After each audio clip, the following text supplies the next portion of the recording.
చెన్నైలోని చిదంబరం స్టేడియం వేదికగా ఐపీఎల్ 2024లో భాగంగా హైదరాబాద్ రాజస్థాన్ జట్ల మధ్య జరిగిన క్వాలిఫైర్ 2 మ్యాచ్లో హైదరాబాద్ జట్టు 36 పరుగుల తేడాతో బంపర్ విక్టరీని నమోదు చేసి కేకేఆర్ను ఫైనల్స్లో ఢీకొట్టడానికి సిద్ధమైంది. ఈ మ్యాచ్లో ఊహించని రీతిలో హైదరాబాద్ పార్ట్ టైమ్ స్పిన్నర్లు అభిషేక్ శర్మ, షాబాజ్ అహ్మద్ ఇద్దరు కూడా దుమ్ము దులిపేశారు. దీంతో రాజస్థాన్ను ఐపీఎల్ 2024 నుండి నిష్క్రమించింది. ఈ మ్యాచ్కు ముందు వరకు కూడా చాలా మంది విశ్లేషకులు రాజస్థాన్ జట్టు గెలుస్తుందని పేర్కొన్నారు. ఎందుకంటే ఆ జట్టులో అద్భుతమైన స్పిన్నర్లు ఉన్నారని ప్రత్యేకంగా చెప్పారు. ఆ అంచనాలన్నింటినీ తలకిందులు చేస్తూ ఈ రోజు మ్యాచ్లో రాజస్థాన్ స్పిన్నర్లు ఒక్క వికెట్ కూడా దక్కించుకోలేదు. చాలా మంది అంచనాలకు భిన్నంగా హైదరాబాద్ స్పిన్నర్లు మాత్రం ఏకంగా 5 వికెట్లు పడగొట్టి రాజస్థాన్ పతనాన్ని శాసించారు. రెండవ ఇన్నింగ్స్ లో మంచు కురవకపోవడం కూడా ఎస్ఆర్హెచ్ కు కలిసొచ్చింది. చిదంబరం స్టేడియంలో ఇప్పటివరకు 8 ప్లే ఆఫ్ మ్యాచ్లు జరగ్గా 6 సార్లు మొదట బ్యాటింగ్ చేసిన జట్టు గెలిచింది. స్టాటిస్టిక్స్ ఇంత ఖచ్చితంగా ఉన్నప్పటికీ టాస్ గెలిచి కూడా సంజు శాంసన్ మొదట బౌలింగ్ చేయాలి అనుకోవడం పెద్ద బ్లండర్ గానే కనిపిస్తోంది. ఈ రోజు మ్యాచ్లో అభిషేక్ శర్మ అలానే షాబాజ్ అహ్మద్ ఇద్దరు కూడా సూపర్ బౌలింగ్ వేయడం వల్లనే హైదరాబాద్ జట్టు ఫైనల్స్ లోకి అడుగు పెట్టగలిగింది. ఇక్కడ ఒక ఆసక్తికరమైన విషయం ఏంటంటే ఈ మ్యాచ్ కు ముందు అశ్విన్ మాట్లాడుతూ చెన్నై పిచ్ తనకు సొంత మైదానమని, ఇక్కడ పరిస్థితులన్నీ తనకు బాగా తెలుసునని, ఎస్ఆర్హెచ్ ను ఇబ్బంది పెట్టగలవని ఆత్మవిశ్వాసం వ్యక్తం చేశాడు.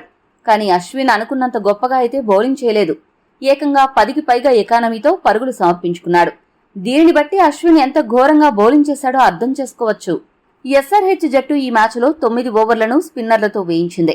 ఈ సీజన్లో ఎప్పుడూ ఇన్ని ఓవర్లు స్పిన్నర్లతో వేయించలేదు. మరొక ఆసక్తికరమైన విషయం ఏంటంటే 2018లో చివరిసారిగా హైదరాబాద్ జట్టు ఫైనల్స్ లో అడుగుపెట్టింది.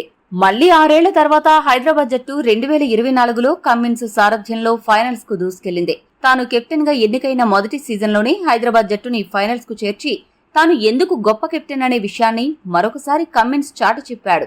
ఈ మ్యాచ్లో కమ్మిన్స్ అద్భుత కెప్టెన్సీతో ఆకట్టుకున్నాడు. పవర్ ప్లేలో మంచి వ్యూహంతో ఫాస్ట్ బౌలర్లతో బౌలింగ్ చేయించడం దగ్గర నుండి సరైన సమయంలో స్పిన్ బౌలర్లను మారుస్తూ తన కెప్టెన్సీ మార్కును అద్భుతంగా ప్రదర్శించాడు. కమ్మిన్స్ చేసిన బౌలింగ్ మార్పుల కారణంగానే కీలక సమయాల్లో హైదరాబాద్ జట్టుకి వికెట్లు లభించాయి. ఈ విషయంలో కమ్మిన్స్ ను ఖచ్చితంగా అభినందించి తీరాలి. అయితే అదే సమయంలో ఫైనల్స్ కోసం మాత్రం ఎస్ఆర్హెచ్ యాజమాన్యం 2 మార్పులు తప్పకుండా చేయాల్సిన అవసరం ఉంది. మార్కరం ఏమాత్రం ఫామ్ లో లేడు.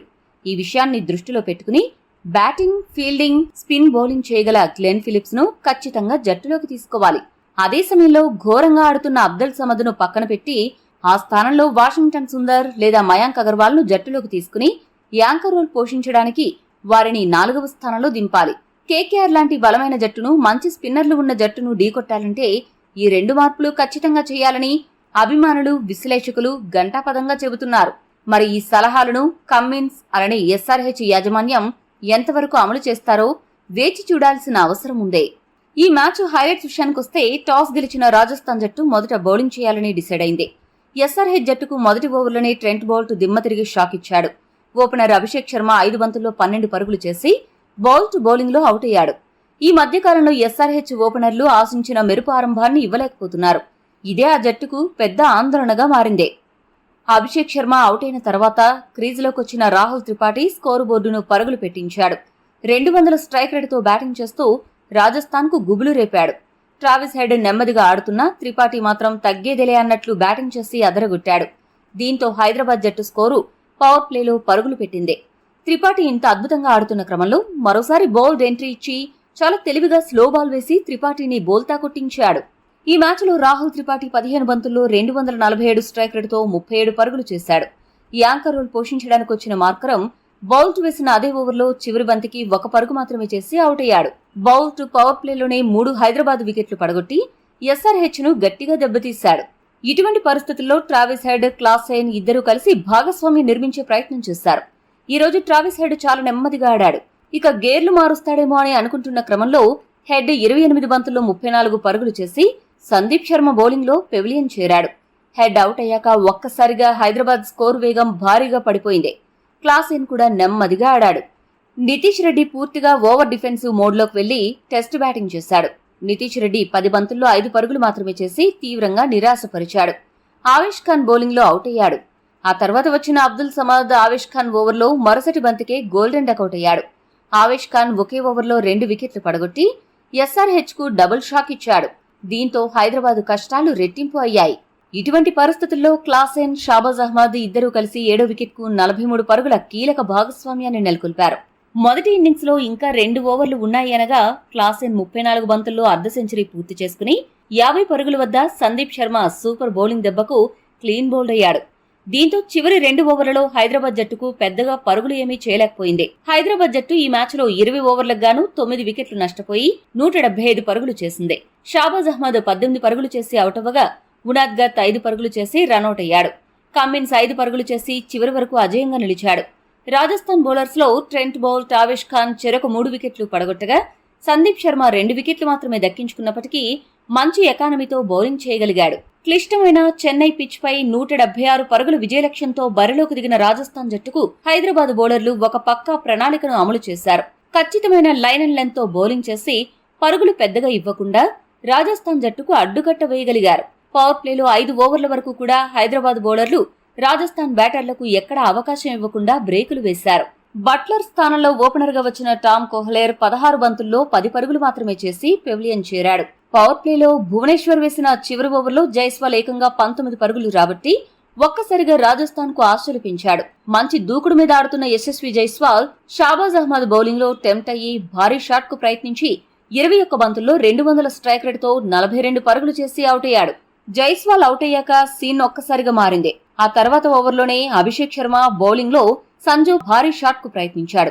అయితే బౌండరీ లైన్ వద్ద ఉన్న మార్కరం అద్భుత స్లైడింగ్ క్యాచ్ పట్టడంతో సంజు 10 పరుగుల వద్ద అవుట్ అయ్యాడు. స్పిన్ కు అనుకూలిస్తున్న చిదంబరం పిచ్ పై షాబాజ్ అహ్మద్ మరోసారి పంజా విసిరి రియాన్ పరాగ్ ను 6 పరుగుల వద్ద, రవిచంద్రన్ అశ్విన్ ను 0 పరుగుల వద్ద అవుట్ చేయడంతో రాజస్థాన్ జట్టు ఒక్కసారిగా వికెట్లను కోల్పోయింది. 14 పరుగుల వ్యవధిలో రాజస్థాన్ జట్టు 4 కీలక వికెట్లు కోల్పోయింది. ఇదే రాజస్థాన్ జట్టును ఈ మ్యాచ్ లో వెనక్కి నెట్టేసింది. ఇంపాక్ట్ ప్లేయర్ గా వచ్చిన షిమ్రాన్ హిట్మేయర్ ఏమాత్రం ఇంపాక్ట్ చూపించకుండా 10 బంతుల్లో 4 పరుగులు మాత్రమే చేసి అభిషేక్ శర్మ బౌలింగ్ లో క్లీన్ బౌల్డ్ అయ్యాడు. పావెల్ అన్న ఆదుకుంటాడేమో అనుకుంటే 12 బంతులకు గాను 6 పరుగులు చేసి నటరాజన్ బౌలింగ్ లో Abhishek Sharma super diving catch పట్టడంతో అతడి కథ సమాప్తమైంది. ఒకవైపు వికెట్లు పడుతున్నా ధ్రువ్ జురేల్ మాత్రం ఎక్కడా రన్ రేట్ తగ్గకుండా మంచి స్ట్రైక్ రేట్ తో బ్యాటింగ్ చేసి ఒంటరి పోరాటం చేశాడు. అతడి గనక ఏ ఒక్క టాప్ బ్యాట్స్మెన్ అయినా సహకారం అందించి ఉంటే కథ మరోలా ఉండేది. రాజస్థాన్ కు గెలిచే అవకాశాలు కొద్దిగా మెరుగ్గా ఉండేవి. ఈ మ్యాచ్ లో చివరి వరకు అజేయంగా నిలిచిన ధ్రువ్ జురేల్ 35 బంతుల్లో 160 స్ట్రైక్ రేట్ తో 56 పరుగులు చేయడంతో రాజస్థాన్ జట్టు 20 ఓవర్లకు గాను 7 వికెట్లు నష్టపోయి 139 పరుగులు మాత్రమే చేయగలిగింది. విజయానికి 36 పరుగుల దూరంలో ఆగిపోయింది. హైదరాబాద్ బౌలర్లో షాబాజ్ అహ్మద్, అభిషేక్ శర్మ ఇద్దరు కూడా సూపర్ ఎకానమీతో బౌలింగ్ చేసి అదరగొట్టారు. తమ స్పిన్ బౌలింగ్ తో రాజస్థాన్ ను అడ్డుకున్నారు. షాబాజ్ అహ్మద్ 3 వికెట్లు, అభిషేక్ శర్మ 2 వికెట్లు పడగొట్టగా కమ్మిన్స్, నటరాజన్ చెరొక వికెట్ దక్కించుకున్నారు. ఈ మ్యాచ్ లో విజయం సాధించడం ద్వారా ఎస్ఆర్హెచ్ జట్టు సగర్వంగా ఫైనల్స్ లోకి అడుగుపెట్టింది. ఈ వీడియో మీకు నచ్చితే లైక్, షేర్, కామెంట్ చేయండి. మరిన్ని స్పోర్ట్స్ అప్డేట్స్ కోసం మా ఛానల్ ను సబ్స్క్రైబ్ చేసుకోండి.